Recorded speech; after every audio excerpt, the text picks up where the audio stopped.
Hi, my name is Jessica. I work at the Evanston Ecology Center, and today I wanted to share some tips with you about houseplants. We're all spending a lot more time indoors these days, and our houseplants can provide a nice little glimpse of green from us, but we know sometimes houseplants can be a little tricky. Do I put it in a window? When do I water it? So I brought out some of my houseplants and I wanted to share some tips and tricks with you. So we'll just talk a little bit about the benefits of keeping houseplants, some things to watch out for when you're picking houseplants, a couple tips, some things to do troubleshooting if any problems come up, and just a couple of other tips and tricks along the way. So first I just want to mention some of the benefits of keeping houseplants. To start out with, some houseplants can actually serve as food and medicine. Right here I have a little mint plant that I took inside last summer and has been going strong through the winter, so I might clip off a few of these leaves, put it with some boiling water, and make myself a nice mint tea. Here there's aloe, which I think no kitchen should be without in case of a burn, sunburn, or cooking burn. You can cut off one of these leaves and put it on your skin to soothe it. Of course, we live in a really dry climate during the winter, especially if you have forced air heating, and houseplants can actually be really helpful for keeping the environment in our homes more humid. So when you water the plants, they'll slowly give off moisture into the air, which can help you feel better, your skin and your breathing tract feel better in the winter. Something else that is great about houseplants is they actually purify the air that is in our houses from all the different chemicals we have in our houses, from paint and furniture and things that are in the air. Plants like this peace lily actually are really great for purifying the air in our homes. Finally, one great benefit about houseplants is that they can just help improve our moods. There's lots of studies out there that show that when you see something green that reminds you outside, it can help you be more productive, cheer you up a little bit. So that's another benefit of houseplants. Moving on to a couple of notes of caution when you're thinking about where your houseplants are or which ones you want to get. Just keep in mind that there are a few houseplants that are toxic to pets and to kids if anyone wants to accidentally take a bite. So just be careful when you're getting a new houseplant to do some research. Usually if you're buying it at a nursery, it'll say on the label, but you could also do some internet research. I think it's also really important to note that a houseplant, it says it in the name, is a houseplant. So if you, I would just say be cautious about bringing it outside. First of all, because it might have a hard time adjusting to the brighter light that's outside, and you might end up killing a really beautiful plant. And secondly, a lot of the big nursery stores, big box stores, hardware stores like that, actually their houseplants may be treated with chemicals which are called neonicotinoids, which are meant to kill little bugs, which is okay, I guess, if you have a houseplant and it's never going out into the environment where there are all sorts of good insects. But if you're bringing a houseplant outside that has been treated with these chemicals, it can get into the environment and kill insects that are very helpful to us, like bees. So just be careful about bringing a houseplant outside. So getting onto some tips about how you can keep your houseplants happy and healthy. The first tip I would say is to do a little research about what kind of plant you have, either when you bring it home from the store or if you got that plant as a gift, asking if the person knows what type of plant it is. Or just sometimes, doing an internet search describing the plant you have, like big leaves or the colors or something. You can do a little research and figure out that type of plant. Why that's so important is because all of these plants are native to some ecosystem. Probably not to Illinois, but probably to somewhere else in the world. And so when I care for my houseplants, I like to think about what is their original ecosystem. Are they from the desert, like these cacti here? Or are they maybe from the rainforest, like this? It's called an air plant. Some people call it air plant, called Tillandsia, from the rainforest. So how I treat this rainforest plant is going to be a lot different than how I treat that cactus, right? In the desert, things don't get very much rain, so I am not going to water it as much as this plant. This plant, I actually use a spray bottle, mist it, just like if it were in the cloud forest, it would just get some nice light misting a couple times a week. So that's how I take care of that. Same with the orchid. Orchids in the wild, this type of orchid, a lot of the orchids that we see like in grocery stores or at those hardware stores are actually natives of the rainforest too, of tropical areas, although orchids grow in all sorts of climates around the world. And these orchids actually will grow on the branches of trees. So when you're picking the soil, this is like orchid soil, so you can see these are like some wood chips. So the plant that normally would be growing on a tree branch has some bark-like soil. Meanwhile, an aloe that grows in a more sandy soil, when I pick the soil for this, it's going to have more sand and better drainage in it. Drainage is a really important thing too, thinking about those types of soil, which you can either get certain types of soil that are specialized soil that is better for desert plants or orchids, but you could also do some little tricks, like if you had rocks like this, or rocks you found outside, or even in this plant, I even have a crushed up plastic bottle in the bottom, so that when I water, there's some more drainage in there, the water filters down and isn't just sitting in the soil. So thinking about the plant's native habitat is really important. I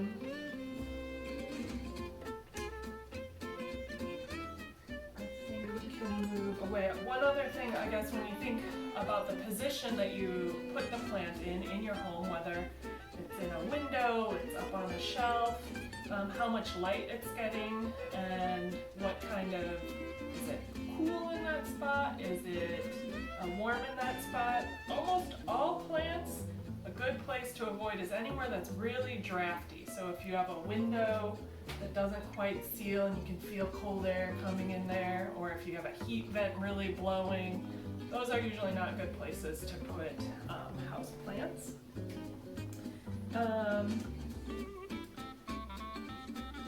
Other tips are when you're watering. Watering is usually the biggest challenge of houseplants and where things usually go wrong. So I would say one important thing is don't be afraid to get your hands a little dirty and feel the soil in your houseplants before you water. Rather than just, I water my houseplants every Saturday afternoon, and that's what I do, the same amount of water every week. That can be kind of tricky because maybe it was really sunny one week and your plant needed all that water, but maybe it was really cloudy or it was in the winter when plants are more dormant.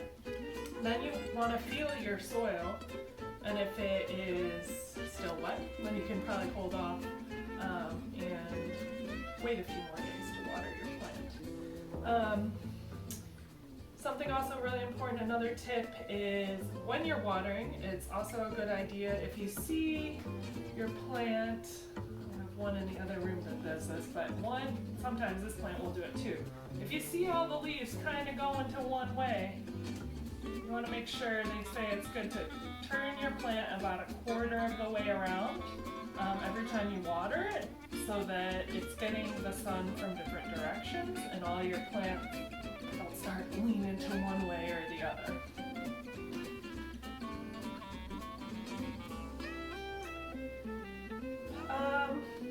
Moving on to some troubleshooting, some common problems that you might see. Sometimes you might see a really crusty white like area on the top of the soil, or you might even see it around the bottom of the pot. If your pot's getting like white and crusty, that might just be the buildup from the chlorine that's in all of our water. So when I'm watering my plants, what I like to do is have a little watering can that I set out the night before, or always have filled up and just setting out so that the chlorine evaporates and doesn't have that white crusty buildup on our plant soil. Sometimes you also might see, even if sometimes those plants are treated, sometimes they're not, if you ever see little bugs on the leaves of your plants, you can look on the top and the bottom every once in a while, see if you have any bugs. A nice mixture of soapy water used in a spray bottle can help get rid of all those bugs. If you're seeing bugs that are around your plant but not on the leaves, those might be like little gnats or fruit flies. That is a sign that your plant might be too wet. It's a good breeding ground for gnats, so you want to hold off on your watering for a little while. Another good tip if you're having that problem is to put like a gravel or a layer of rocks on top of your house plant, and that'll stop the gnats or the fruit flies from colonizing too much. Another good tip is if, it gets dusty in our houses. Everyone's house gets a little dusty from time to time, or the windows get dirty. So all of that contributes to the plants not getting enough light. So you might every once in a while just lightly dust off your house plants. I have to do that with my jade. Definitely these big broad leaves. I don't know if you can see that in the light, but there's a big streak of dust on that one. So I just kind of dust them off so that the light can get to the leaves and the plant can better photosynthesize. Same on your windows. If you wash your windows really well, more UV light can get in, and that it will be good for your houseplants that need bright light. On the opposite end of the spectrum, and for example, is a little bit getting into the troubleshooting. This plant, you can see it's kind of got not enough light. It has these droopy leaves and these thin, spindly leaves. This was in a corner of my kitchen that doesn't get too much light. So this is a sign that the plant wasn't getting enough light. Moving into some troubleshooting, I also have another little plant that was in trouble. This one is in the geranium family, and you can see the edges here got all crispy. This is because I thought it was warmer in one of the rooms of the back area of my house than it really was, and this one got too cold, so I had to move it, and now this is all new growth that's growing in. So even if a houseplant isn't looking good, experiencing some problems, that doesn't mean you have to give up. You might want to keep trying, try something new. Let's see, what other common problems? One other thing, if you start seeing spots on the leaves, or like a fuzz, like a gray fuzz, that is, those are plant diseases. So if you have those, I would say want to kind of closely try and match that with what's going on, to maybe find some pictures on the internet. And those things can do, require different treatments, but you kind of got to figure what's going on. Those are plant diseases. They're not caused by bugs or anything like that. It might be your soil, it might be that it got too wet and cool or something like that. But if you see something like that, you can look it up. Let's see. If you're looking to get some new houseplants, I want to give you a couple recommendations. If you're a newbie, some of the easiest houseplants to care for are actually this one. This is called a pothos. They're really easy to care for, and they're really easy to start a new sprig. If you have a friend that has one or a family member, you could show you here. See on this one, these are little root nodules that are starting to form. So if you were to clip this here and put these nodules in water, they would start forming roots, and then you can put them in a pot. a spider plant, even though this one isn't getting quite enough sun, it's still hanging in there. These are actually one of the easiest plants to care for, so I'd recommend that. Jade are also quite easy to care for. Yeah, those are some good ones for beginners. I did want to show you, just like that one, this is another example of this plant that you can start from new. So if I were to cut that one, or this one that I have here, what I would do is I would remove some of the lower leaves so that when I put it in water, those leaves aren't sitting in water and kind of turning bad and rotting. So I would just remove some of those lower leaves. I made a nice clean cut with a pair of scissors. Didn't rip it or bend it too much. I just made a nice clean cut with scissors.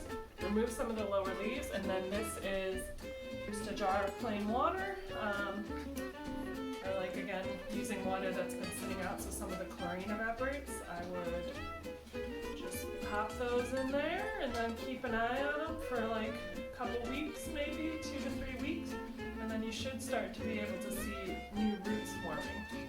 And this is ones that are a little more delicate. Some plants, like a jade, or sometimes different branches of a succulent, like this one here. If you crack off a piece, like I took this from this one right here at the top, I thought that it looked like the bottom ones weren't getting very much sun, and this big piece was on top covering it all. So I cracked off a piece of the jade, and then I put it in here, just right back into the pot. I made a little spot for it, and because it's a succulent, it'll hopefully sprout new roots and live on. That's the same that I did with this one in another separate little pot. So I encourage you to try making some new plants or sharing plants with your friends and family. Of course, right now I'm doing contactless sharing. But then you'll